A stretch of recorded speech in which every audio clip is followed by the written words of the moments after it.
बिस्मिल्लाहिर्रहमानिर्रहीम। आज के इस वीडियो के अंदर सिकल सेल एनीमिया की मॉर्फोलॉजी को डिस्कस करने वाले हैं। Sickle cell anaemia haemolytic anaemia वाली कैटेगरी से बिलोंग करता है।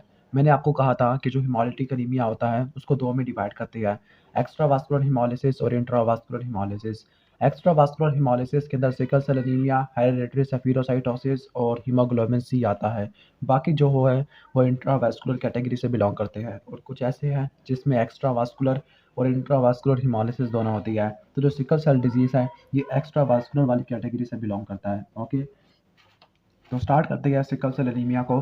तो सिकल सेल एनीमिया के अंदर आरबीसी सिकल शेप होती है, बोन मैरो में इरिथ्रॉइड एलिमेंट का हाइपरप्लेजिया होता है, क्रियो कट रेडियोग्राफ होता है, होवल जेली बॉडीज होती है, ऑटोसप्लीनेक्टमी होती है, वेस्कुलर कंजेशन थ्रोम्बोसिस इंफाक्शन होता है ड्यू टू माइक्रोवैस्कुलर ओक्लूजन और हीमोसिड्रोसिस और पिगमेंटेड गॉलस्टोन होते हैं जो आपको तमाम हिमोलिटिक एनीमिया में देखने को मिलते हैं।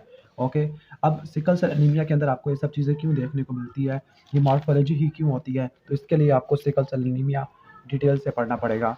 ओके, तो सिकल सेल एनीमिया पहली बात है कि ये कौन सी कैटेगरी से बिलोंग करता है, तो ये बिलोंग करता है हिमोलिटिक एनीमिया वाली कैटेगरी से बिलोंग करता है। ओके, और यहाँ पे जो आरबीसीज हो गए वो सफीरोसाइट्स होते हैं। ओके, तो हम यहाँ पे लिख सकते हैं कि जो सिकल सेल एनीमिया है वो क्या है, एक हीमोग्लोबिनोपैथी है, यानी हीमोग्लोबिन का कोई ना कोई मसला होगा। यहाँ पर हीमोग्लोबिनोपैथी होती है। हीमोग्लोबिनोपैथी ऐसे डिजीज होते हैं जिसमें हीमोग्लोबिन की सिंथेसिस या हीमोग्लोबिन का जो मेटाबॉलिज्म खराब हो जाता है। अभी ऐसी हीमोग्लोबिनोपैथी है जिसमें पॉइंट म्यूटेशन होती है, किसके अंदर, बीटा ग्लोबिन चेन के अंदर। जब बीटा ग्लोबिन चेन के अंदर पॉइंट म्यूटेशन होती है, ओके, तो इसकी वजह से क्या होगा, इसकी वजह से यानी जो म्यूटेशन होती है वो ग्लूटामिक एसिड को किससे रिप्लेस कर देती है, वेलिन से रिप्लेस कर देती है। अब फाइनली इस म्यूटेशन की वजह से क्या होगा, इस म्यूटेशन की वजह से हीमोग्लोबिन एस बन जाएगा। ओके, ठीक है। ओके, हीमोग्लोबिन एस होगा और जब हीमोग्लोबिन एस की पॉलीमराइजेशन होती है तो फाइनली क्या होगा, पॉलीमराइजेशन की वजह से हिमोलिटिक एनीमिया होगा, आरबीसी की डिस्टॉर्शन होती है, आरबीसी की शेप खराब हो जाएगी, हिमोलिटिक एनीमिया होता है। ओके, माइक्रोवास्कुलर ऑब्स्ट्रक्शन होती है, ओक्लूजन वगैरह होती है, हिमोलिटिक एनीमिया होता है, माइक्रोवास्कुलर ओक्लूजन होती है और फिर आपको क्या देखने को मिलता है, इस्कीमिक टिश्यू डैमेज देखने को मिलता है। अब इसको बोलते हैं हीमोग्लोबिनोपैथी। ओके, तो मसला है हीमोग्लोबिन ए का हीमोग्लोबिन एस में कन्वर्ट होना, फिर उसकी पॉलीमराइजेशन होना, फिर उससे आरबीसी की शेप खराब होना, उस आरबीसी की शेप खराब होने की वजह से आरबीसी की डिफॉर्मेबिलिटी कम हो जाना, जब आरबीसी डिफॉर्म नहीं हो सकेंगे फाइनली आरबीसी टूटना फूटना स्टार्ट हो जाएंगे। ओके, अब बहुत सारी म्यूटेशंस होती है सिकल सेल एनीमिया के अंदर, लेकिन जो म्यूटेशन होती है वो आपको मैंने बता दी है। मोस्ट कॉमनली वो हीमोग्लोबिन को किस में कन्वर्ट करा देती है, हीमोग्लोबिन ए को हीमोग्लोबिन एस के अंदर। नॉर्मली हमारी बॉडी के अंदर हीमोग्लोबिन ए बहुत ज़्यादा होता है। अब सिकल सेल एनीमिया को मजीद दो कैटेगरी में डिवाइड करते हैं, एक और सिकल सेल डिजीज और दूसरा सिकल सेल ट्रेट। अब जो सिकल सेल ट्रेट होता है, यह है रट्टा मान लो यह हिट्रोजाइगस है। हिट्रोजाइगस वाले के अंदर कुछ ना कुछ आपको हीमोग्लोबिन ए देखने को मिलेगा और हीमोग्लोबिन एस होगा लेकिन रिलेटिवली कम होगा। लेकिन जो होमोजाइगस है उसमें कोई भी हीमोग्लोबिन ए नहीं होता, इसमें सारा का सारा हीमोग्लोबिन एस होगा प्रीडोमिनेटली। तो ये सिकल सेल डिजीज हो गया और सिकल सेल ट्रेट, आपने इसको याद रख लेना है। अब बहुत सारी म्यूटेशंस होती है। अब आपको नॉर्मली हीमोग्लोबिन का स्ट्रक्चर याद होना चाहिए। अब हीमोग्लोबिन होता क्या है, हीमोग्लोबिन एक टेट्रामेरिक प्रोटीन है। टेट्रामेरिक प्रोटीन का मतलब है कि यहाँ पर आपको क्या देखने को मिलेगी, जो आपको चार चेन्स देखने को मिलेगी। ओके, यानी दो आपको दो पेयर्स देखने को मिलेंगे। ओके, ठीक है, ग्लोबिन चेन के। अब जो हीमोग्लोबिन होता है, नॉर्मल जो अडल्ट हीमोग्लोबिन है, यानी जो हीमोग्लोबिन है वो टेट्रामेरिक होता है। टेट्रामेरिक के अंदर दो क्या होती है, ग्लोबिन चेन्स होती है। ओके, ग्लोबिन चेन्स का पेयर होता है ग्लोबिन का।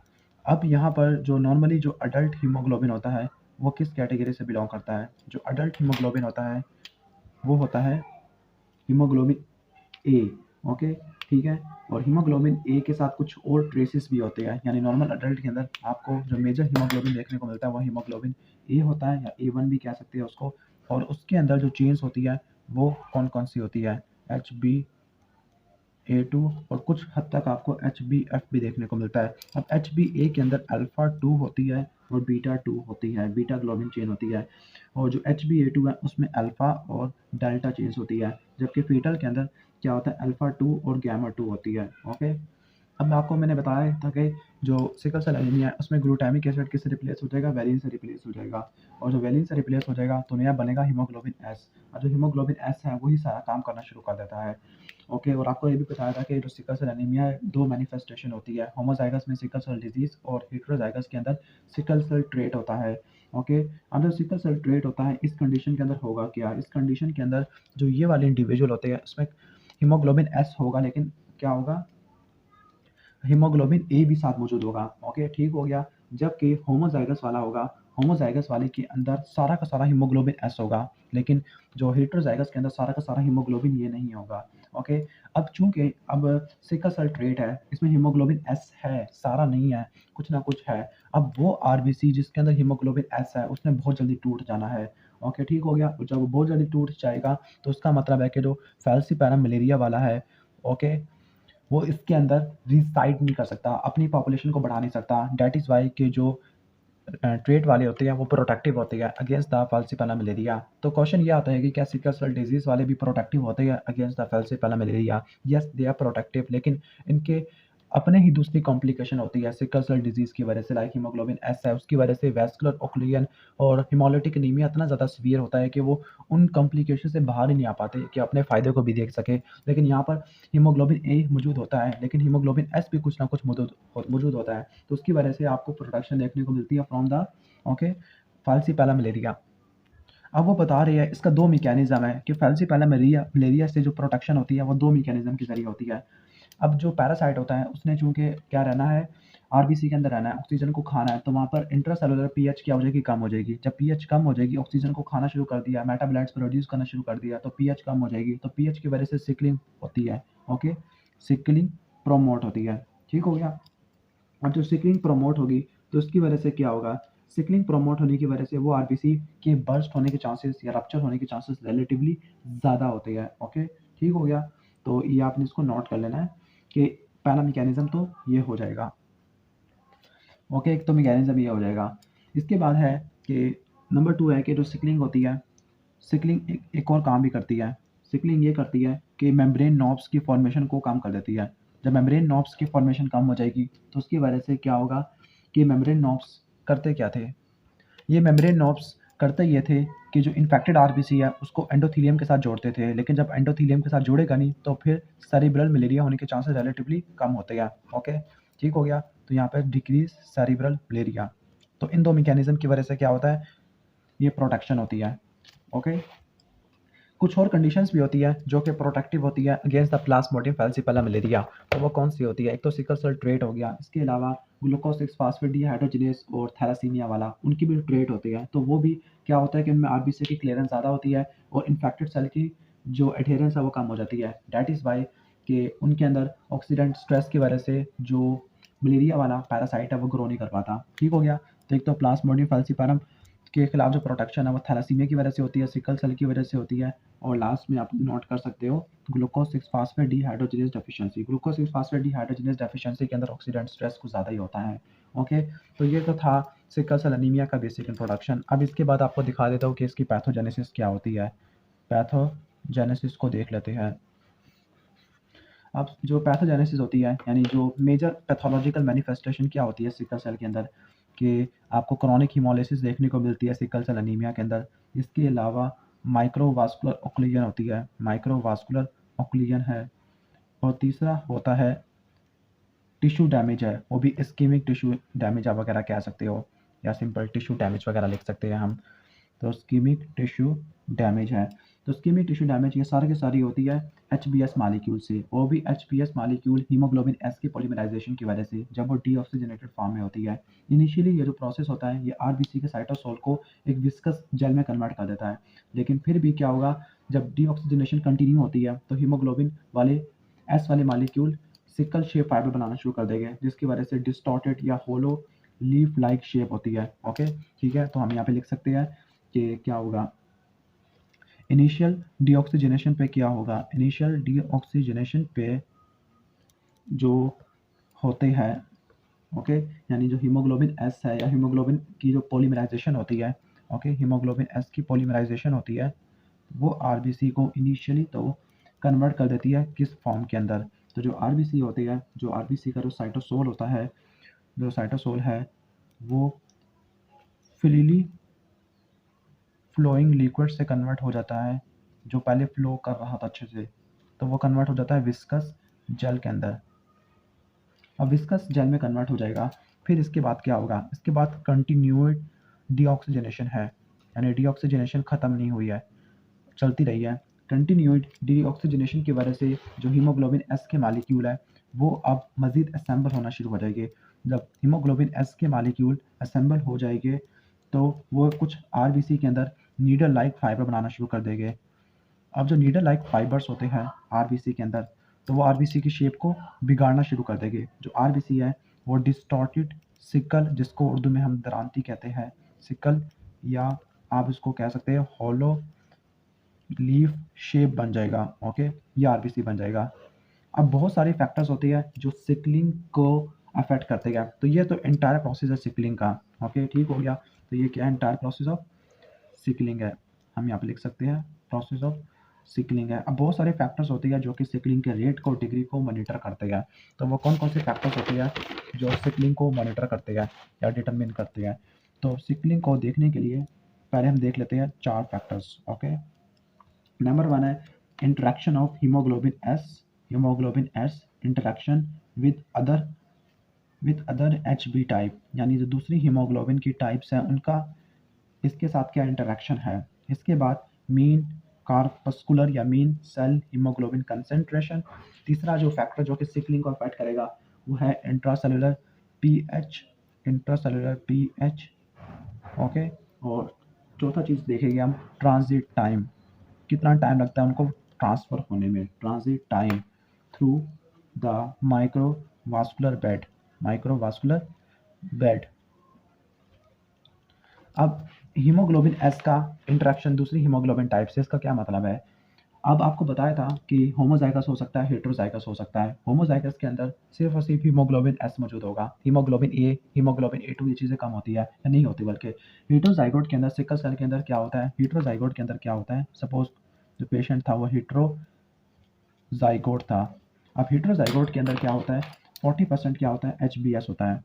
40% एच, सॉरी फॉर इंटरप्शन, तो वो वीडियो बंद हो गई थी। तो हम स्टार्ट करते हैं। हम कह रहे थे कि 40% एच होता है, बाकी 60% क्या होता है, हीमोग्लोबिन ए होता है, किसके अंदर, हेटेरोजाइगोट इंडिविजुअल के अंदर। ओके, ठीक हो गया।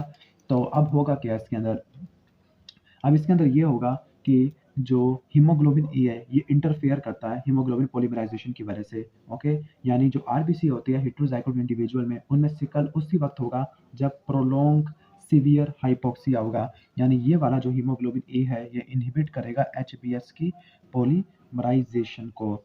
ओके, ठीक हो गया। दैट मीन्स कि आरबीसी अगर हेटेरोजाइगस इंडिविजुअल में है तो जो सिकलिंग उसी कंडीशन में होगी जब क्या होगा, प्रोलोंग सीवियर हाइपोक्सिया है, प्रोलोंग सीवियर हाइपोक्सिया है, इसी कंडीशन में सिकलिंग होती है। ओके, ठीक हो गया।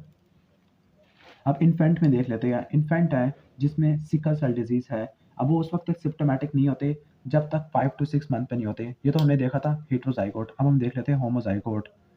ओके, और होमोजाइगोट वो भी में भी जो प्रेजेंटेशन आती है वो इन्फेंट में आती है, और वो भी 5 लेकर 6 मंथ तक आपको देखने को मिलती है जब गिर जाता होता है। ओके, ठीक होता है।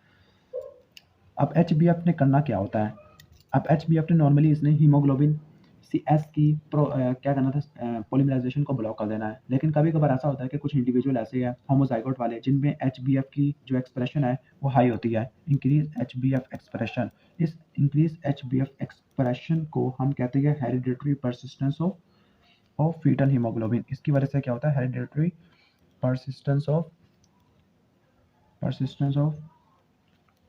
Fetal haemoglobin. अब इस परसिस्टेंस की वजह से क्या होता है कि इनमें sickle cell disease less severe होता है, इतना ज़्यादा सीवियर नहीं होता। ओके, तो हमने हीमोग्लोबिन एफ का भी देख लिया रोल, हीमोग्लोबिन ए का भी देख लिया। अब हम देख लेते हैं हीमोग्लोबिन सी का रोल। अब हीमोग्लोबिन सी भी कुछ एरिया में कॉमन है जहाँ पे हीमोग्लोबिन एस होता है। ओके, ठीक हो गया। अब ऐसा होता है कि कभी कभार कुछ इंडिविजुअल ऐसे होते हैं जो हेटेरोजाइगोट होते हैं, यानी उनमें एच है और एच ये चीज़ें मौजूद है, उनका हेटेरोजाइगोट है।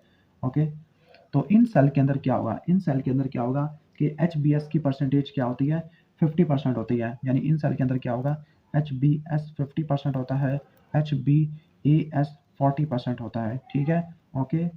और कुछ ऐसे सेल होते हैं जो में HbA होगा, ओके। तो जब ये वाले सेल एज होते हैं, एजिंग होती है, तो ये साल्ट और वाटर को लूज़ कर देते हैं।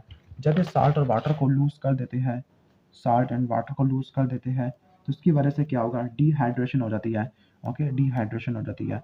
अगर डिहाइड्रेशन हो जाती है तो ये क्या करते हैं, ये HbS की कंसंट्रेशन को बढ़ा देती है, ओके, जिसकी वजह से HbS की पॉलीमराइजेशन बढ़ जाती है, HbS की पॉलीमराइजेशन बढ़ जाती है, ओके। और इसकी वजह से जो डिजीज़ होता है उसको बोलते हैं HbSC डिजीज़, ओके। तो ये पूरा मैकेनिज्म चलता होता है। आगे देख लेते हैं मीन सेल हीमोग्लोबिन कंसंट्रेशन। जितना ज़्यादा हीमोग्लोबिन की कंसंट्रेशन है उतना ज़्यादा चांसेस है कि एग्रीगेशन या क्या होगी, पॉलीमराइजेशन होगी, ओके, ठीक हो गया। यानी अगर वही डिहाइड्रेशन होती है, आरबीसी के अंदर साल्ट और वाटर निकलते हैं, तो उसकी वजह से हीमोग्लोबिन ज़्यादा हो जाएगा। यानी फाइनली क्या होगा, MCSC ज़्यादा हो जाएगा, जिसकी वजह से एग्रीगेशन होने के चांसेस और पॉलीमराइजेशन होने के चांसेस इसमें रिलेटिवली ज़्यादा होते हैं, पॉलीमराइजेशन के चांसेस ज़्यादा होते हैं as compare to other condition, okay. तो अगर कंडीशन MCSC को कोई कम कर रही है तो उसकी वजह से सिवियरिटी कम होती है, ओके, ठीक हो गया। यानी अगर कोई इंडिविजुअल है जिसको homozygous, okay, homozygous sickle cell disease है और उसके साथ इसको अल्फा थैलासीमिया भी है, अल्फा थैलासीमिया भी है, तो अल्फा थैलासीमिया क्या करेगा, अल्फा थैलासीमिया इस कंडीशन के अंदर क्या करेगा, अल्फा थैलासीमिया की वजह से हीमोग्लोबिन की सिंथेसिस कम हो जाएगी, सिंथेसिस कम हो जाएगी तो MCHC कम हो जाएगा, जब MCHC कम हो जाएगा तो जो HbS भी कम हो जाएगा, जब HbS कम हो जाएगा तो सिवेरिटी कम हो जाती है। इसके बाद इंट्रासेलुलर पीएच है। अब पीएच कम होती है तो उसकी वजह से, यानी एसिडोसिस है तो उसकी वजह से क्या होता है, ऑक्सीजन एफिनिटी हीमोग्लोबिन की क्या हो जाएगी, कम हो जाएगी, ओके। जब ऑक्सीजन एफिनिटी कम हो जाएगी, रिलीज करना शुरू कर देगा, तो डीऑक्सीजनेशन या डीऑक्सीजनेटेड हीमोग्लोबिन ज़्यादा रहेगा, या लाइक हीमोग्लोबिन एस के फॉर्मेशन के चांसेस ज़्यादा है, जिसकी वजह से सिकलिंग ज़्यादा हो जाएगी, ओके, ठीक हो गया। जबकि ट्रांजिट टाइम की बात करते हैं, ट्रांजिट टाइम में क्या होगा, अब मोस्टली जो सिकल सेल डिजीज़ में जो पैथोलॉजी है वो वैस्कुलर ऑक्लूजन की वजह से होती है, by the sickling with in the microvascular bed होता है। जो ट्रांजिट टाइम होता है नॉर्मली वो बहुत शॉर्ट होता है, जिसकी वजह से HbS की एग्रीगेशन ना होने के बराबर होती है, ओके।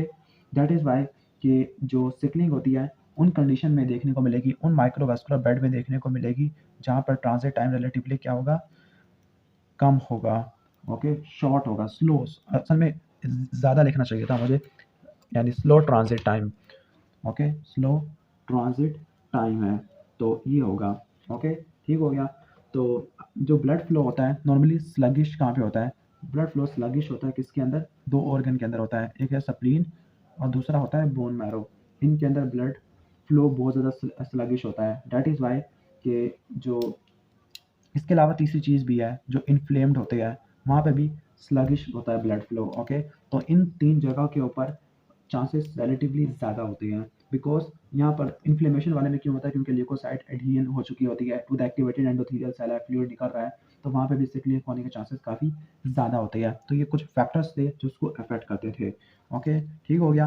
तो ये पूरा आपको मैंने स्केच बता दिया है, तो बता देता हूँ क्या क्या है। HbA कम करता है, HbF भी कम करता है, HbC बढ़ा देता है, MCHC बढ़ा देता है, इंटरसेलुलर पीएच इन्वर्सली प्रोपोर्शनल होती है, कम होती है तो बढ़ा देती है। ट्रांजिट टाइम अगर स्लो हो, ओके, ज़्यादा ट्रांजिट टाइम लग रहा है निकलने में, पास होने में, तो सिकलिंग भी रिलेटिवली ज़्यादा होती है इन्फ्लेम्ड स्प्लीन और बोन मैरो के अंदर, ओके, ठीक हो गया।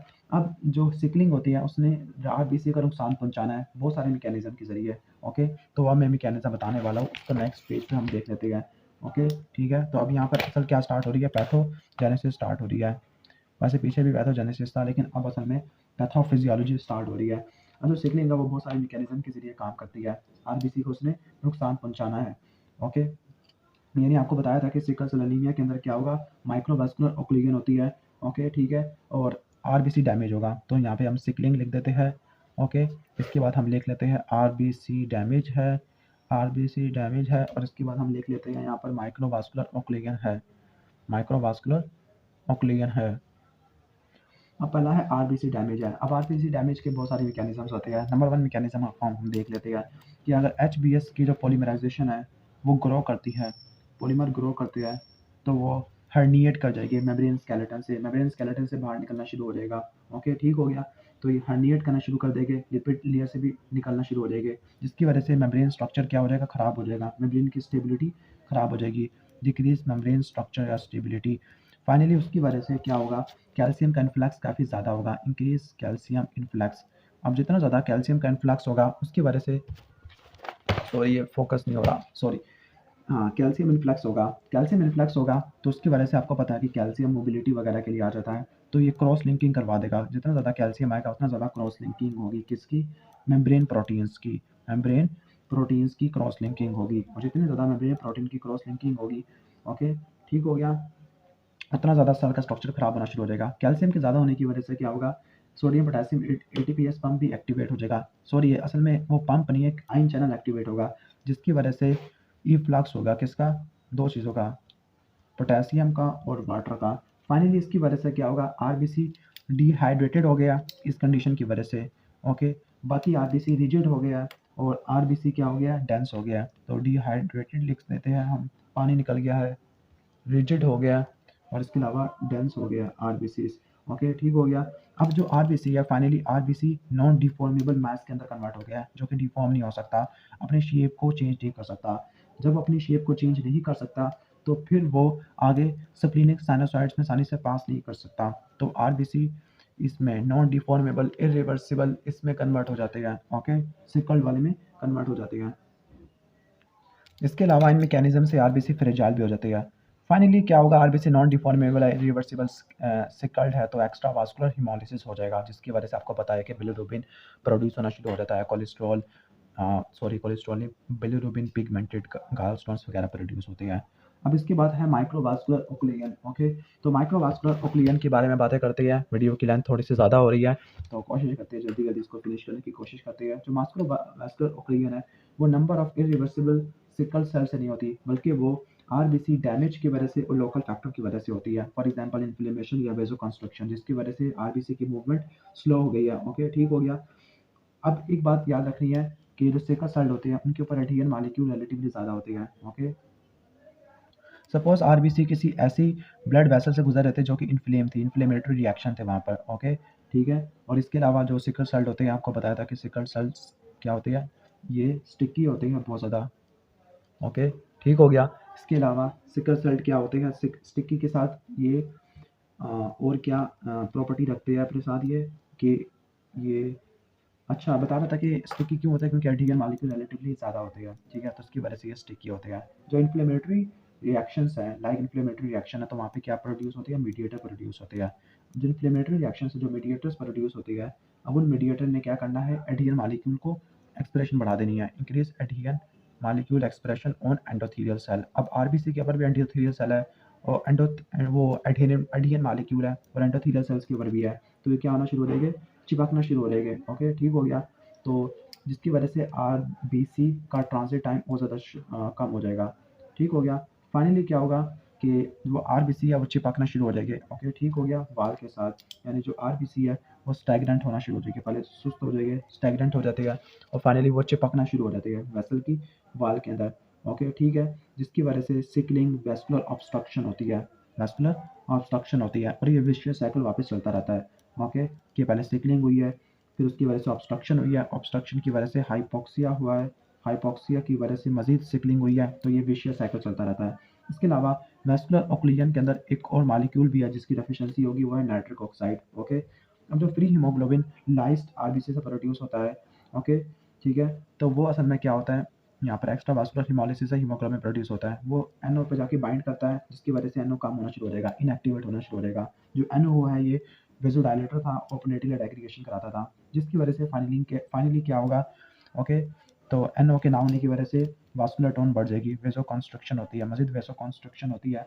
इसके अलावा प्लेटलेट एग्रीगेशन होती है। ओके, प्लेटलेट एग्रीगेशन होती है। अब ये सब चीज़ें भी वेस्कुलर ऑक्लूजन करवाती है, आरबीसी स्टेसिस होगा, स्टैग्नेंट होगी और इसकी वजह से हाइपोक्सिया वगैरह, तो ये पूरा विशियस साइकिल चलता रहता है। तो ये था पूरा pathogenesis of sickle cell anaemia. उम्मीद है कि आपको सही तरह समझ आ गया होगा। ओके, ठीक है, और आपको मॉर्फोलॉजी भी आप समझ आ गई होगी कि मॉर्फोलॉजी में मैंने इसको किस तरह से एक्सप्लेन किया था। तो अब मॉर्फोलॉजी की बात करते हैं। तो जो सिकल सेल एनीमिया है उसकी मॉर्फोलॉजी के अंदर क्या क्या चीज़ें होती है। ओके, तो मॉर्फोलॉजी में क्या होगा, पेरिकुलर ब्लड स्मीयर वगैरह देखेंगे और इसके अलावा बोन मैरो स्मीयर देखेंगे। ओके, ठीक हो गया। तो हम देख लेते हैं। तो पहला होगा peripheral blood smear. Peripheral blood smear के अंदर आपको क्या देखने को मिलेगा, पेरिफेरल ब्लड स्मीयर के अंदर आपको क्या देखने को मिलेगा, इरिवर्सिबली सिकल सेल होते हैं। नंबर टू रेटिकुलोसाइटोसिस है। नंबर 3 होगा टारगेट सेल्स होती है। ओके, और जो टारगेट सेल्स होती है वो कहाँ से आती है, डिहाइड्रेशन की वजह से आती है, रिजल्टिंग फ्रॉम आरबीसी डिहाइड्रेशन होता है। नंबर 2 आपको क्या पेरिफेरल के अंदर देखने को मिल सकती है, होवल जेली बॉडीज, होवल जोली बॉडीज जो कि न्यूक्लियर रेमिनेंट्स होते हैं ड्यू टू एसिप्लिनिया। ठीक है, इनको एक्सप्लेन करता हूँ मैं। होवल जेली बॉडी क्या होती है, स्मॉल न्यूक्लियर रेमिनेंट्स होती है, स्मॉल न्यूक्लियर रेमिनेंट्स होती है। अब था ये तो पेरिफेरल ब्लड स्मीयर। अब है बोन मैरो स्मीयर। अब बोन मैरो स्मीयर के अंदर क्या क्या चीज़ें होती है, बोन मैरो स्मीयर के अंदर क्या होगा, एरिथ्रॉइड हाइपरप्लेजिया होता है, क्योंकि जल्दी जल्दी वो डिवाइड कर रहे हैं ओवरकम करने के लिए, उनको रिप्लेस करने के लिए। ओके, ठीक है। मैरो एक्सपेंशन होती है, जब मैरो एक्सपांड करेगी, चूंकि वो हड्डी के अंदर है, गूदा। ओके, तो इसकी वजह से बोन की रिजॉर्प्शन होती है, उसके अंदर ही बोन फॉर्मेशन होती है, तो बोन रिजॉर्प्शन होती है, बोन रिजॉर्प्शन होती है। ओके, बोन रिजॉर्प्शन के साथ क्या होगी, सेकेंडरी न्यू बोन फॉर्मेशन होगी, ऑसिफिकेशन होती है। ओके, फाइनली इसकी वजह से क्या होगा, इसकी वजह से प्रोमिनेंट चीक्स होती है, चीक्स काफ़ी प्रोमिनेंट होती है, और स्कल में चेंजेस होती है, स्कल चेंजेस होती है। अब ये जो रेडियोग्राफ करे तो ये किससे रिजेंबल करती है, क्रू कट से रिजेंबल करती है, तो यहाँ पर क्रू कट रेडियोग्राफ देखने को मिलेगा। ओके, ठीक हो गया। बाकी जो क्या चीज़ें हो सकती हैं, एक्स्ट्रा मेडुलरी हिमेटोपोइसिस है, एक्स्ट्रा मेडुलरी हिमेटोपोइसिस है, यह हिमोलिटिक एनीमिया के अलग फीचर बता रहे हैं, हिमेटोपोइसिस होती है। ओके, ठीक है। और क्या देखने को मिल सकता है, गाल स्टोन होगा, वंस अगेन ये एक्स्ट्रा वास्कुलर हिमोलिसिस को बता रहा है। सप्लीनो में गैली होती है, क्योंकि आरबीसी ट्रैप होना शुरू हो जाती है। ओके, लेकिन जब ज़्यादा इरिथ्रोस्टेसिस होती है तो सप्लीन फट जाएगी, फाइब्रोसिस हो जाती है, श्रिंकेज हो जाती है, दिस इज कॉल्ड आउटोसप्लीनेक्टमी। ओके, ठीक हो गया, आउटोसप्लीनेक्टमी होती है। तो फाइनली क्या देखने को मिलेगा, आउटोसप्लीनेक्टमी, क्योंकि जो आरबीसी का एरिथ्रोस्टेसिस है उसने सप्लीनिक इन्फाक्शन करा दिया है, इन्फाक्शन है। फिर इसके बाद इन्फाक्शन क्या होगा, इन्फाक्शन के बाद फाइब्रोसिस होती है, और फाइब्रोसिस के बाद सप्लीन श्रिंक हो गया है, दिस इज कॉल्ड आउटोसप्लीनेक्टमी। तो सप्लीन खुद खुद अपने आप को डैमेज कर गई है। ओके, तो ये था ये क्लिनिकल सॉरी मॉर्फोलॉजी। अब स्टार्ट करते हैं क्लिनिकल फीचर। वीडियो काफ़ी लंबी हो गई है, इतनी लंबी वीडियो को देखेगा मैं नहीं। तो क्लिनिकल फीचर की बात करते हैं, तो क्लिनिकल फीचर क्या होगा। ओके, तो सिकल सेल डिजीज़ के अंदर क्या होता है, नंबर 1 क्या क्या क्लिनिकल फीचर आते हैं। तो इसमें जो हिमेटोक्रिट है वो रिलेटिवली क्या होगा, कम हो जाएगा। ओके, एचसीटी क्या हो जाएगा, कम हो जाएगा, एचसीटी। नंबर 2 रेटिकुलोसाइटोसिस है, उनको ओवरकम करने के लिए। ओके, नंबर 3 बिलिरुबिन का लेवल ज़्यादा होता है इसके अंदर। Okay, number 4 sickled cell RBCs ज़्यादा हो जाती है। ओके, ठीक है। अब इसका जो कोर्स है उसको देख शो करने के लिए बहुत सारी क्राइसिस होती है। ओके, ठीक हो गया। लाइक वेजो ओक्लूसिव क्राइसिस है, फिर इसके बाद हम आगे देख लेते हैं, और भी कुछ क्राइसिस आना शुरू हो जाएगा। लाइक हमने उसमें भी पढ़ा था कि ये प्लास्टिक क्राइसिस है या सिक्वेस्ट्रेशन क्राइसिस है। ओके, तो इसके बाद है क्राइसिस। जो क्राइसिस है वो 3 टाइप के हो गए, वेजो ओक्लूसिव क्राइसिस, ओके, जिनको आप पेन क्राइसिस कहते हैं, पेन क्राइसिस कहते हैं। इसके बाद आपको देखने को मिलेगा क्या, वेजोक्लूसिव क्राइसिस के अलावा sequestration crisis, sequestration. Okay, sequestration crisis है। और इसके बाद लास्ट में हम आ जाते हैं, लास्ट में हमारा क्या होगा, सिक्वेस्ट्रेशन क्राइसिस है, और लास्ट में हम लिख सकते हैं ये प्लास्टिक क्राइसिस है। अब सिक्वेस्ट्रेशन क्राइसिस को हम पहले देख लेते हैं। ये बच्चों के अंदर होते हैं, ऐसे बच्चे जिनके अंदर सप्लीन इंटैक्ट है उनमें देखने को मिलेगा। ओके, ठीक है। अब होता ये है कि जो आरबीसी डिफॉर्म हो चुकी है, सिकल्ड सेल आरबीसी है, मच्छर आ जाएगा, तो सप्लीन उनसे भर जाएगी। ओके, ठीक हो गया। तो क्या होगा, आरबीसी जो कि सिकल्ड हो गया, सिकल्ड आरबीसी है, उनकी इंट्रैपमेंट की वजह से क्या क्या चीज़ें होगी, सप्लीन क्या होगी, सप्लीन इनलार्ज हो जाएगी। नंबर 2 पेशेंट शॉक में चला जाएगा। नंबर 3 क्या होगा, हाइपोवोलीमिया होगा। ओके, जो ए प्लास्टिक क्राइसिस है इसमें क्या होता है कि इन आरबीसी के जो प्रोजेनिटर है उनका इन्फेक्शन होता है। इन्फेक्शन होता है प्रोजेनिटर का, किससे होता है? पैरवोवायरस B19 की वजह से होता है, जिसकी वजह से एरिथ्रोपोइसिस रुक जाती है थोड़ी देर के लिए। ओके, तो जिसकी वजह से सीजेशन होती है एरिथ्रोपोइसिस की। इसके बाद है हमारा वेजोक्लूसिव या पेन क्राइसिस है। अब वेजोक्लूसिव या पेन क्राइसिस होते हैं, इसमें क्या होता है कि हाइपोक्सिक इंजरी होती है और इन्फेक्शन होता है। तो इसमें क्या होगा? Hypoxic injury and infection. Okay, अब लाइट भी चली गई है और मच्छर के आने के चांसेस ज़्यादा है, तो बाकी ख़त्म करते हैं वीडियो को।